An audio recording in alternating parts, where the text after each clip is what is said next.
Hello everyone, Archana is here. Welcome to the A session of presentation, ICSE Class 10, Paper 2, Literature in English. In today's session, let us deal with the poem The Patriot, written by Robert Browning. About the poet, Robert Browning, the master of the dramatic monologue, is regarded as one of the greatest poets of Victorian period. Born on 7th May 1812 in Camberwell, England, to a well-off family. He had become proficient in Latin, Greek, and French by the time he was 14 and went to the University of London in 1828.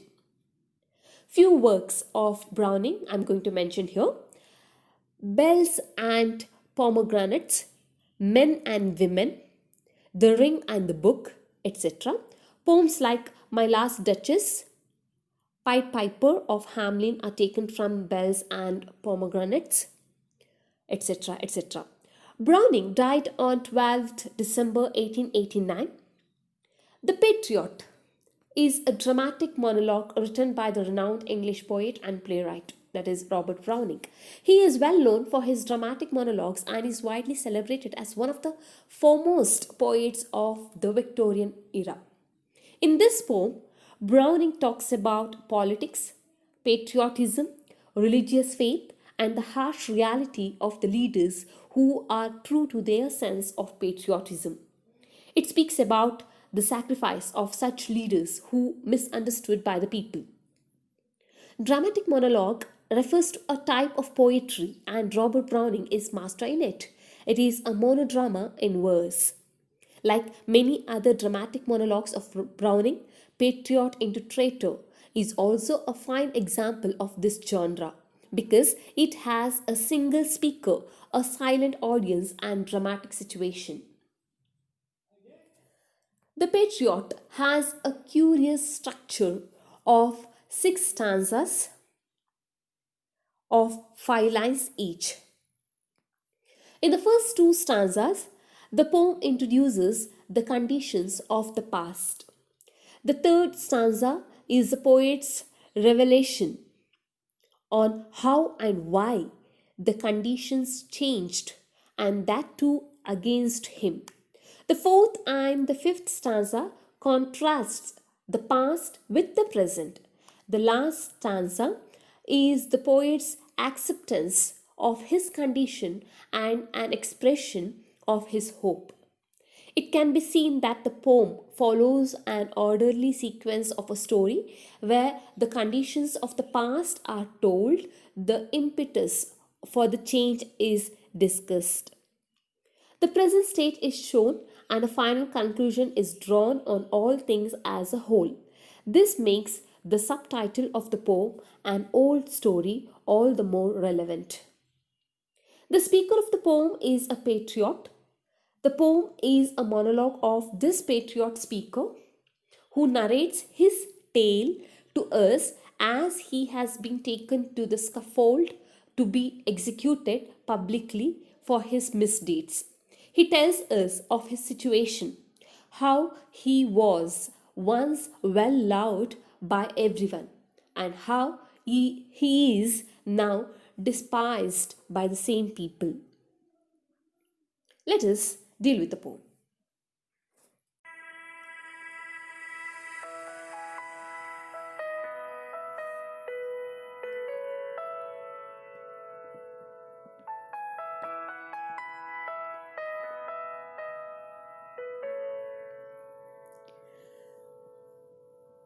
It was roses, roses all the way, with martyr mixed in my path like mad. The house roofs seemed to heave and sway, the church spires flamed. Such flags they had a year ago on this very day. The air broke into a mist with bells. The old walls rocked with the crowd and cries. Had I said, good folk mere noise repels. But give me your sun from yonder skies. They had answered, And afterward, what else? Alack, it was I who leaped at the sun to give it my loving friends to keep. Not man could do, have I left undone. And you see, my harvest, what I reap, this very day, now a year is run.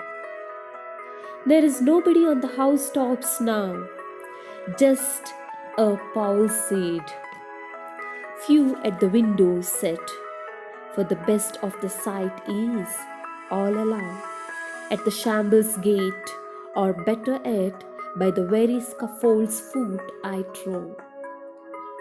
I go in the rain, and more than needs, a rope cuts both my wrists behind, and I think, by the feel, my forehead bleeds, for they fling, whoever has a mind, stones at me for my ears' misdeeds. Thus I entered, and thus I go.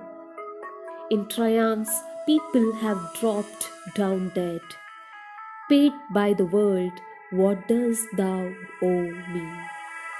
God my question, now instead, it is God shall repay, I am safer so.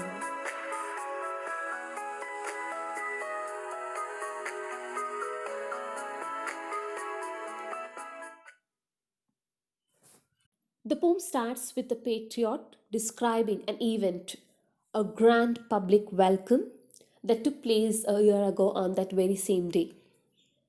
It was roses, roses all the way, with myrtle mixed in my path like mad.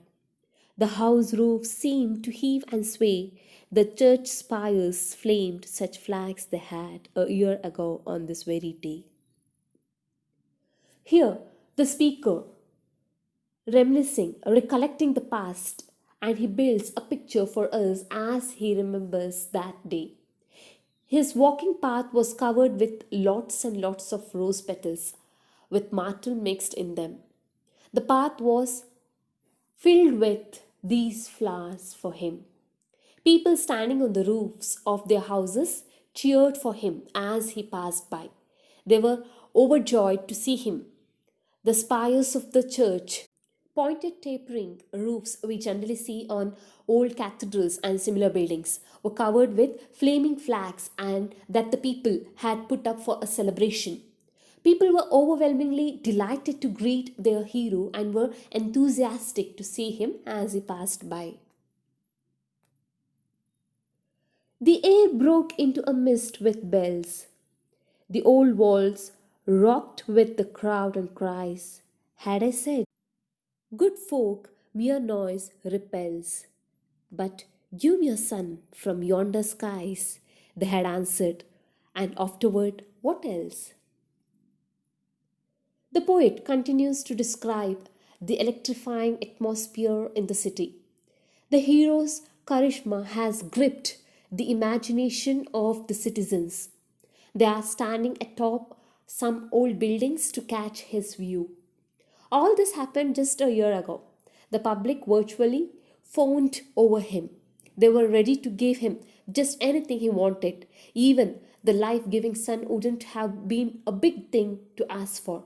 If he had asked for something more after getting the sun, the people would have given him. So much they adored him and felt grateful to him for his service to the nation. In the second stanza of the poem, the speaker continues narrating the old story from the same day a year ago. He describes the event of the readers. People were rejoicing by ringing bells, and the entire atmosphere was thick with its noise. They were standing on some kind of old structure and cheering for the Patriot, with their cries rocking the walls. Now, the Patriot says, had he asked the public for anything, even the dearest things on which their sustenance depends, they would have readily given to him. Such great was his image. They would then ask him what else he wanted. They were ready to give whatever he would have asked them.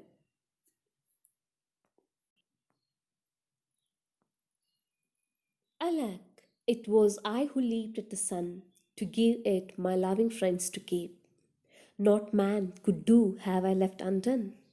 And you see, my harvest, what I reap this very day, now a year is run. In this part, the speaker, the hero of the plot, reflects upon what he did for the country. He overdid his role as the country's benefactor and achieved something that was not achievable. This excessive zeal proved to be his undoing. He uses the terms harvest and reap to refer to the missteps he took to bring glory to his country. He laments his failings and accepts the consequences as something that is inevitable. He is reconciled to the darkness that lies ahead of him. So, here in the third stanza of the poem is the speaker's discourse on what all he did for his country. It begins with the poet giving a subtle reference to the old Greek mythological tale of Icarus and Daedalus.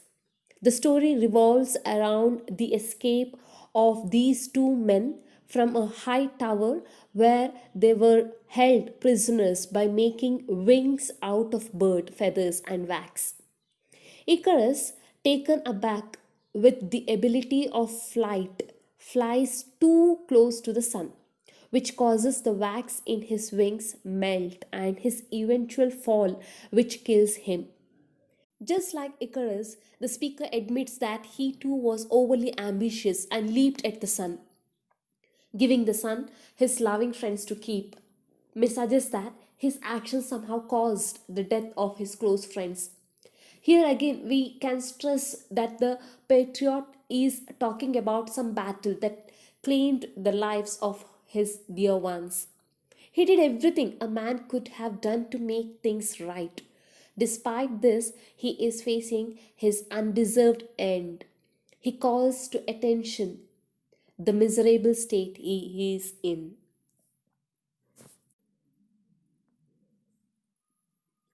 There is nobody on the housetops now, just a palsied few at the window set. For the best of the sight is all allow at the shambles gate, or better yet, by the very scaffold's foot I trow. The heydays are history now. It has been a year since the world has become a hot, hostile place for the speaker, the disgraced hero. Now, he has been convicted and condemned to death.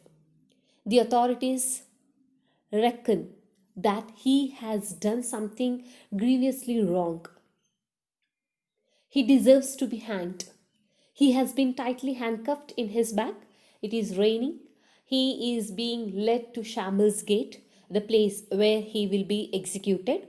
The crowd who cheered him in the same street a year ago have gone to the hanging ground to jeer at him, to mock at him, to make rude comments at him. Only a solitary crippled man is visible. What a cruel turn of fate. The speaker returns to the present and talks about what he sees. He describes the present setting and, in a way, contrasts it with the one on the same day a year ago. Now he has been convicted and is being led to the gallows to be put to death. As opposed to the setting in the first stanza, now the place is all empty. Now there is nobody on the rooftops cheering him. Only old men who are taken down by palsy, means deceased men, and unable to cross the threshold of their houses are watching the patriot as he marches towards his death.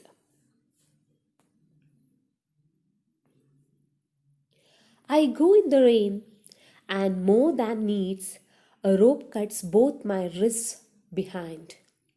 And I think by the feel my forehead bleeds, for they fling whoever has a mind stones at me for my ears' misdeeds.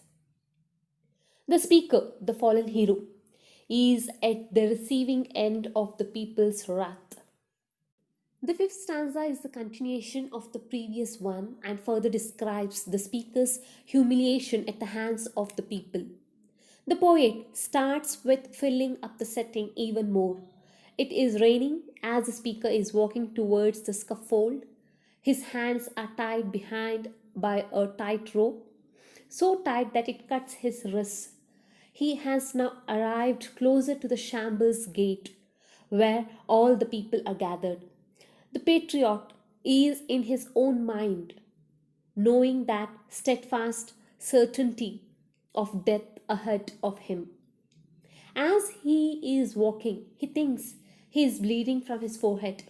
He can only feel the trickling of blood. People pelting stones at him are causing the injuries. So, stones have replaced the petals of roses. He says that the people who are throwing stones are the ones who have an active mind and are aware of his misdeeds. The speaker doesn't seem to be angry with these people for throwing stones at him. It suggests that despite the treatment he is receiving, he doesn't blame the people. He knows that they have misunderstood him. Thus I entered, and thus I go. In triumphs, people have dropped down dead, paid by the world. What dost thou owe me? God might question. Now instead, it is God shall repay. I am safer so. The speaker reflects on his fate that so cruelty cast made a villain of a patriot in so short a time. In this hour of reflection and reckoning, philosophical and spiritual thoughts are bound to come. In the core of his heart, he knows he has done no wrong. It is his own people who have wrongly understood him. So, before God, he remains a virtuous and noble son, notwithstanding the venom his people poured on him. So, he has no feeling of guilt, no remorse. He concludes that God will treat him kindly because his execution has cleansed him of remaining sins, if any. The last stanza of the poem reflects on the patriot's death. It is full of philosophical and religious ideas. Thus I entered and thus I go. His entry and exit from life, position, and people's minds in the presence of so many others sums up the speaker's life well.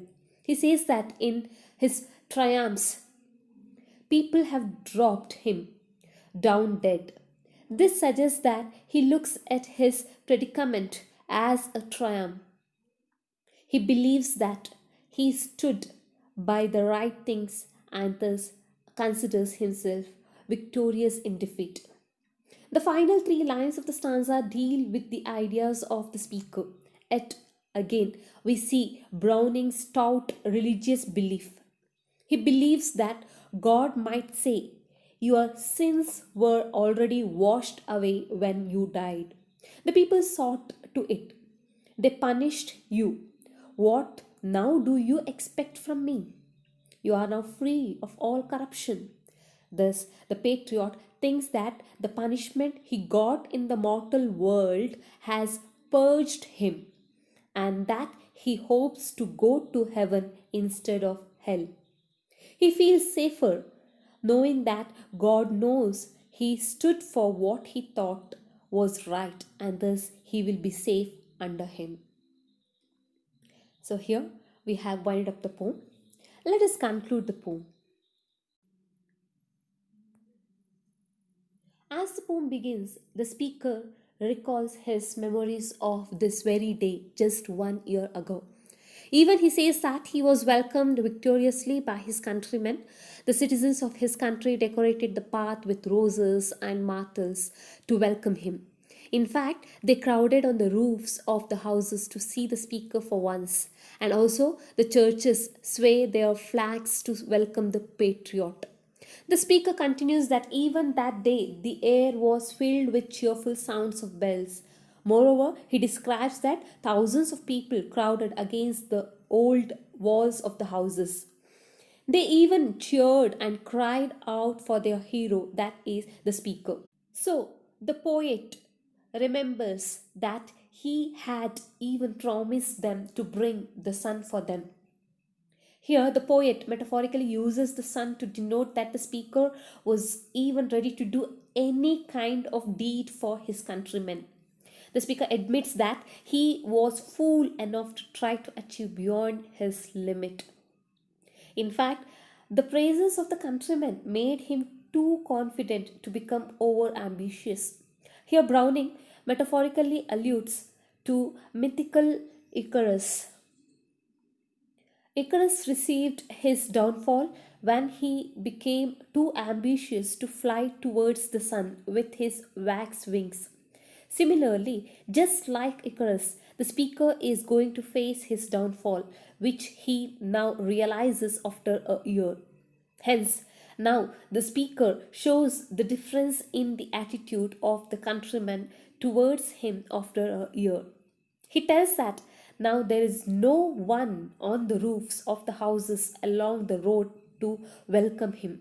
However, he can see a few people sitting beside the windows of the houses. They are actually diseased and weak. So they are not there for the speaker. Rather, the speaker even ironically says, now all the people have gathered near the shambles gate. Actually, the speaker is being taken to the shambles gate for executing. So, all citizens who once welcomed him as a patriot now waits by the scaffold to see the speaker's execution. They're waiting near by the scaffold to see the speaker's execution. In addition to this, the speaker describes his present pathetic plight. He says people are dragging him vigorously. Even both his wrists are bleeding due to the rope that ties them. Also, he feels that someone from the crowd pelts a stone towards him and his forehead starts bleeding. He regrets that a year's misdeed has erased all the memories of his good deeds from the minds of the common people. So, in the concluding stanza, he tries to gather some hope in such a painful state. He says that he has played his role and so now he has to leave.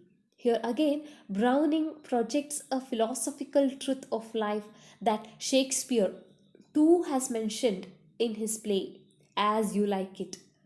The same idea is used by Shakespeare in the speech, all the world's a stage, and all the men and women merely players. They have their exits and their entrances.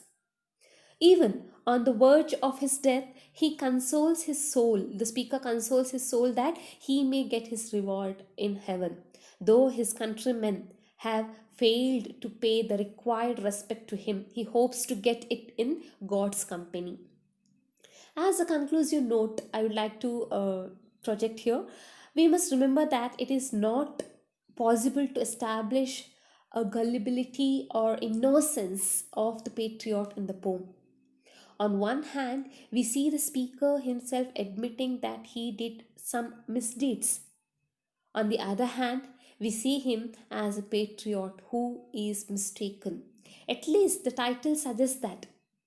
It might be so that he is guilty of some things he did which he thought were right. It might even be so that he is truly innocent and is simply put to death because the people wish so. However, the poem ends on a note of optimism with Browning's own philosophy: God's in his heaven. God is in his heaven, and all is right with the world. The patriot believes that it is God who will reward him according to his true merit. On the closing tone, this poem resembles Browning's another poem, The Last Ride Together. Imagery used in the poem. Imagery is the use of descriptive and detailed language to create a mental image in the mind of a reader. The poet has used here four imageries, that is, visual imagery, auditory imagery, tactile imagery, and kinesthetic imagery. Visual imagery. Visual imagery appeals to the sense of sight and plays a large role in descriptive writing. Visual imagery describes how things appear. When people think of imagery, they usually think of visual imagery. For example, here in the poem, the visual imagery are used in the lines. It was roses and roses all the way. The church spires flamed, such flags they had. Just a palsied few at the window set. Auditory imagery. Auditory imagery describes what we hear from, for example, from music to noise to pure silence. Auditory imagery may include enjoyable sounds such as beautiful music, bird song, and the voices of the chorus. Here in the poem, auditory images are used. The air broke into a mist with bells. The old walls rocked with the crowd and cries. Tactile imagery. The word tactile means that something is able to be touched. When writers use tactile imagery, they are describing something by focusing on the aspects that the reader could feel or touch. Here in the poem, tactile imagery, a rope cuts my wrists behind, and I think by the feel of my forehead bleeds. Kinesthetic imagery. Here, kinesthetic imagery is bit a psychological notion, the cognitive recreation of the feeling of movements, that is, of the sensations from the proprioceptors. Dynamic kinesthetic imagery is the cognitive creation of the feeling of movements while physically moving. For example, the house roofs seemed to heave and sway. Alack, it was I who leaped at the sun to give it my loving friends to keep. So these are the imageries used in the poem. Figures of speech. Figures of speech used in the poem are alliteration, metaphor, and personification. Alliteration, repetition of sound. Metaphor, implied simile. Personification, giving life to the lifeless things. Alliteration. Roses, roses. Martyr, mixed. Crowd and cries, dropped down dead. This use of alliteration adds rhyme and rhythm to the poem. Metaphor. The use of roses in the first stanza has been to symbolize people's love and affection towards him, towards the patriot. The celebratory attitude of the people and their honoring the patriot has been metamorphosed as roses. Glory, power, and immortality have been metamorphosed as the sun. He asks the men for the sun as it is the ultimate symbol of power. And you see, my harvest, what I reap. In this line, the patriot's deeds have been referred to as harvest, and the consequences have been metamorphosed as reaping. Personification. The house roofs seemed to heave and sway. The roofs of the houses have been given the human characteristics of heaving and swaying. This has been done to refer to the crowd on the roofs and their frenzy on seeing the patriot, which is causing them to clamber over each other and give an impression of swaying. So these are the figures of speech used in the poem. Now, note down the home assignment. Answer the following questions. First question, how did the crowd show their displeasure with the patriot? Why was the patriot's path filled with roses? Illustrate the theme of rise and fall of fortune in the poem The Patriot. Thank you, students.